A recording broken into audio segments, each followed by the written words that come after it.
ಹೇ hi, ಇವತ್ತು ನಮ್ಮ ಮನೇಲಿ ಚಟ್ಟಂಬಡೆ ಮಾಡಿದ್ದು. ಅದನ್ನು ನಾನು ಯಾವ ರೀತಿ ಮಾಡಿದ್ದೆ ಅಂಥೇಳಿ ನಾನು ನಿಮ್ಮ ಜೊತೆ ಶೇರ್ ಮಾಡಿದೆ. ಚೆನ್ನ ದಾಲ್ ಅಥವಾ ಕಡಲೆಬೇಳೆ ಮತ್ತು ಸ್ವಲ್ಪ ಅದಕ್ಕೆ ಉದ್ದಿನಬೇಳೆನ ನೈಟ್ ನೆನೆಸಿಟ್ಟಿದ್ನ.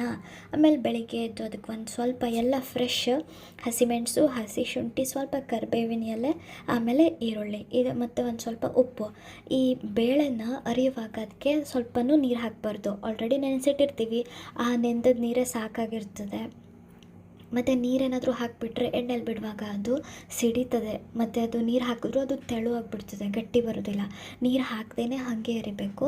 ಆಮೇಲೆ ನಾವೇನು ಸಣ್ಣದಾಗಿ ಫ್ರೆಶ್ ಆಗಿ ಏನು ಕಟ್ ಮಾಡಿ ಇಟ್ಕೊಂಡಿದ್ವಿ, ಈರುಳ್ಳಿ, ಹಸಿ ಶುಂಠಿ, ಹಸಿಮೆಣಸು ಮತ್ತು ಕರಿಬೇವಿನ ಸೊಪ್ಪು. ಕರಿಬೇವಿನ ಎಲೆಯಿಂದನೇ ಅದರ ಟೇಸ್ಟ್ ಇರೋದು. ಬೇಕು ಅಂದರೆ ಒಂದು ಬೆಳ್ಳುಳ್ಳಿ ಹಾಕ್ಕೊಂಡ್ರು ಹಾಕೋಬೋದು, ತೊಂದರೆ ಇಲ್ಲ.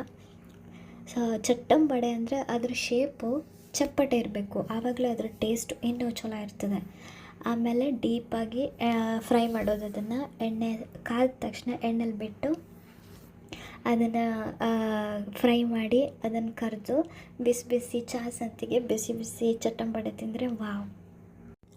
ಇದನ್ನು ಸಂಜೆ ಟೈಮಲ್ಲಿ ಚಹಾ ಸಂತಿಗೆ ಚಹಾ ಜೊತೆ ಸ್ನ್ಯಾಕ್ಸ್ ಆಗಿ ಅಥವಾ ಬೆಳಿಗ್ಗೆ ತಿಂಡಿಗೂ ಮಾಡ್ಬೋದು. ನನಗೆ ಚಟ್ಟಂಬಡೆ ಅಂದರೆ ತುಂಬ ಇಷ್ಟ, ಅದಕ್ಕೆ ನಾನು ನಿಮ್ಮ ಜೊತೆ ಶೇರ್ ಮಾಡಿದೆ. ನನಗಿಷ್ಟ ಆದಾಗ ಆವಾಗ ಮಾಡ್ಕೊಂಡು ತಿಂತೆ. ನಿನ್ನ ಬಿಟ್ಟು ನನ್ನ ಬಿಟ್ಟು ನಿನ್ನ ಜೀವನ ಸಾಗರ